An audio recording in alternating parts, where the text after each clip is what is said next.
Story के इस part में देखते हैं गन ड्रॉर में शिफ्ट होने के लिए अपना सामान पैक कर रहा था और देखते हैं कि गन एक क्यूट पर्सनैलिटी वाला लड़का है, क्यूट भी और फ़नी भी। सामान पैक करते करते वो अपनी माँ को हक करता है तो उसकी बड़ी बहन उससे कहती है, तुम इतने बड़े हो गए हो पर हरकतें तुम्हारी बच्चों जैसी है।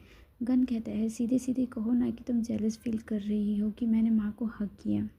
लेकिन कोई बात नहीं, तुम जेलस फील मत करो, मैं तुम्हें भी हक कर सकता हूँ डियर सिस्टर। उसकी सिस्टर कहती है, मुझसे तुम दूर ही रहो, मुझे हक करने की कोई ज़रूरत नहीं है। अगले सीन में देखते हैं योथा एक बार में जाता है। दरअसल वो बार उसके पापा का होता है। इसका मतलब ये है कि वो बार योथा का भी है। वहाँ उसका बड़ा भाई न्यूटन भी था जो कि योथा से कहता है, आज माँ घर आई थी हम सबसे मिलने के लिए। तुम लोग हमेशा इधर उधर गए रहते हो, माँ से मिल भी नहीं पाए तुम लोग। योथा रूखे तरीके से कहता है, जैसे कि तुम बहुत घर पे रहते हो। न्यूटन कहता है, तुम अपनी बात करने के तरीके को देखो, मैं तुम्हारा बड़ा भाई हूँ। योथा न्यूटन को इग्नोर करके जाने लगता है। तभी सामने से इस कहानी का एक और ज़रूरी रोल आता है जिसका निकनेम वाह होता है और वाह योथा का एक्स बॉयफ्रेंड है। इससे पहले कि वाह योथा से कुछ कह पाता, योथा उसे भी इग्नोर करते हुए उसे हल्का सा धक्का मारते हुए आगे चला जाता है। तभी न्यूटन वाह से कहता है कि योथा का बिहेवियर दिन ब दिन और ख़राब होता जा रहा है। इस पर वह कहता है, योथा का बिहेवियर ऐसा क्यों हुआ है हम सब जानते हैं, हम उसे समझ सकते हैं। सीन शिफ्ट होता है, देखते हैं कि उसकी माँ उसे ड्रॉर में छोड़ने जाती है जहाँ गन का बेस्ट फ्रेंड उसका रूममेट होता है। गन की माँ कहती है, मुझे जानकर अच्छा लगा कि तुम अपने बेस्ट फ्रेंड के साथ यहाँ पर रहोगे, अब मुझे तुम्हारी फ़िक्र थोड़ी कम होगी।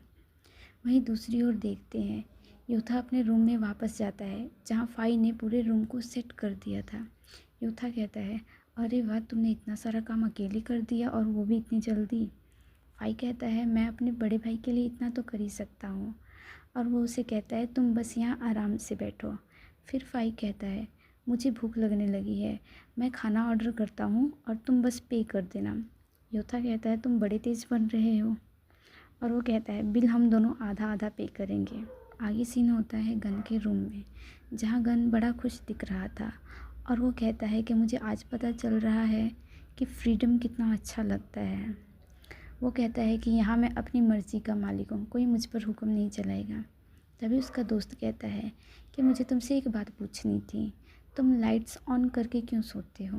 गन बताता है, जब मैं 5 या 6 साल का था तब मैं गलती से एक अंधेरे स्टोर रूम में बंद हो गया था। तब से ही मुझे अंधेरे से डर लगने लगा है, मुझे अंधेरे से ट्रॉमा है। उसका दोस्त कहता है कि हम बचपन से एक साथ पढ़े हैं और एक साथ बड़े हुए हैं, तुमने मुझे कभी इसके बारे में बताया क्यों नहीं।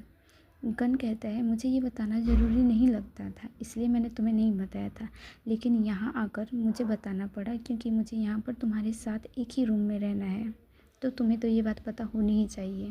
तभी उसका दोस्त कहता है, अगर तुम सो रहे हो और उस दौरान लाइट चली गई तो क्या होगा, तुम्हारी तबीयत बिगड़ने लग जाएगी ना, लेकिन इसके लिए तो तुम्हें दवाई लेना होगा, है ना।